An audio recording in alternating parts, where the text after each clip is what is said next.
설 연휴가 끝나고 30일부터는 일부 장소를 뺀 실내에서 마스크를 꼭 쓰지 않아도 됩니다. 실내 마스크 착용 의무화된 지 2년하고도 석 달 만인데요. 자세한 소식은 현장에 나가 있는 취재기자 연결해서 들어보겠습니다. 차승원 기자.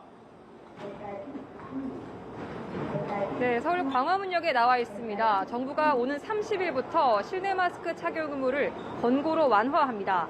유행 상황과 의료 대응 여력이 안정적이고 중국발 입국자 등 대외 위험 요인도 관리 가능한 수준이라고 판단한 겁니다. 다만 감염 취약계층 보호를 위해서 일부 시설은 착용 의무가 계속 유지됩니다. 요양시설과 복지시설, 병원과 약국, 그리고 대중교통이 이에 해당하는데요. 제가 나와 있는 지하철역을 예로 설명을 드리면 승강장이나 역사에서는 마스크를 쓰지 않아도 되지만 열차 안으로 들어갈 때는 써야 합니다. 기차역, 공항도 마찬가지로 이해하시면 되겠습니다. 정부는 다만 코로나 의심 증상이 나타나거나 다수가 밀집한 곳 등 감염 위험이 높은 상황이라고 판단되면 언제든 마스크를 써달라고 당부했습니다.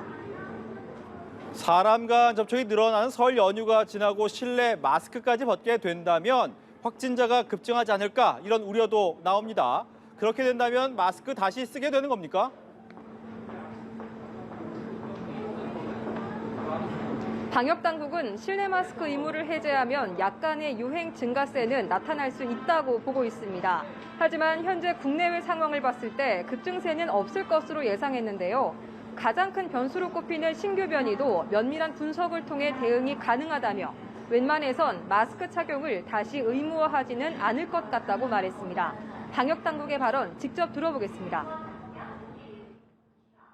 오미크론 때처럼 굉장히 빠른 속도로 국내에 확산을 해서 우리의 의료 대응 역량에 굉장히 이제 위협이 될 만큼 그런 수준이 되지 않는다면은 마스크 착용을 재의무화를 그렇게 다시 시행할 것 같지는 않고요.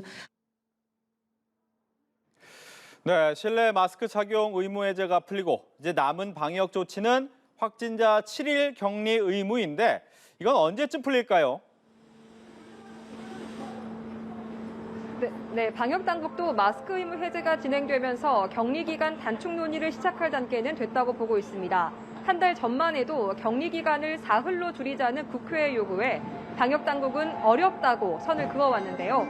홍콩과 일본 등 해외 각국에서 격리 의무 완화 움직임이 일어나고 있고 개량 백신 도입으로 방역 역량이 강화되면서 입장이 바뀌고 있다는 해석이 나옵니다. 방역당국은 현재 심각 단계인 코로나19 위기 단계가 경계, 주의로 하향되거나 법정 감염병 등급이 독감 수준인 4급으로 내려올 때 실내 마스크 의무 완전 해제와 함께 격리 의무도 논의하겠다고 밝혔습니다. 코로나 확산 상황도 궁금한데 감소세가 이어지고 있다고요? 네, 그렇습니다.